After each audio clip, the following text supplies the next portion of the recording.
السلام عليكم ورحمة الله وبركاته.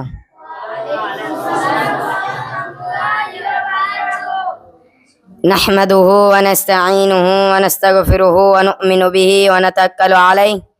فأعوذ بالله من الشيطان الرجيم. بسم الله الرحمن الرحيم. إن بطش ربك لشديد إنه هو يبدئ ويعيد وهو الغفور الودود ذو العرش المجيد فعال لما يريد. هل أتاك حديث الجنود فرعون وثمود بل الذين كفروا في تكذيب والله من ورائهم محيط بل هو قرآن مجيد في لوح মাহফুজ।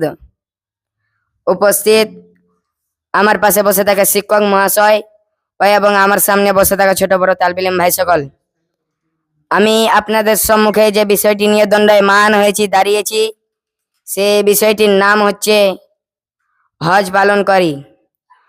হজ একটি গুরুত্বপূর্ণ ইবাদত যার পরিমাণ জান্নাত ও হেতুক অবৈধ পয়সায় কথা ও কর্মকে ত্যাগ করে যে হজ পালন করে সে জান্নাত লাভ করে। আবু হুরায়রা রাদিয়াল্লাহু তাআলা আনহু বলেন, একদা রাসূল সাল্লাল্লাহু আলাইহি ওয়াসাল্লামকে জিজ্ঞেস করা হলো যে আমল কেন শ্রেষ্ঠ? রাসূল সাল্লাল্লাহু আলাইহি ওয়াসাল্লাম বলেন, আল্লাহ ও তার রাসূলের উপর বিশ্বাস রাখা। অতঃপর জিজ্ঞেস করা হলো তারপর কি? তিনি বলেন, আল্লাহর উপর জিহাদ করা। অতঃপর আবার জিজ্ঞেস করা হলো তারপর কি? তিনি বললেন, কবুলকৃত হজ করা।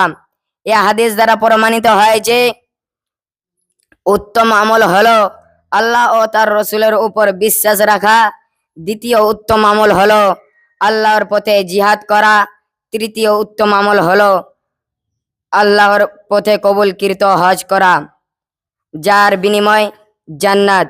আবু হুরায়রা রাদিয়াল্লাহু তাআলা আনহু বলেন, রাসূল সাল্লাল্লাহু আলাইহি ওয়াসাল্লাম বলেছেন, যে ব্যক্তি আল্লাহকে সন্তুষ্ট করার জন্য হজ পালন করবে এবং সে হজের মধ্যে গুরুত্বপূর্ণ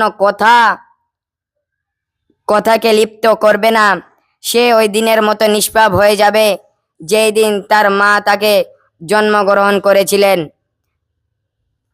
হজ হলো একটি গুরুত্বপূর্ণ ইবাদত। এই হজের দ্বারাই গুনাহ সমূহ মুছে যাবে।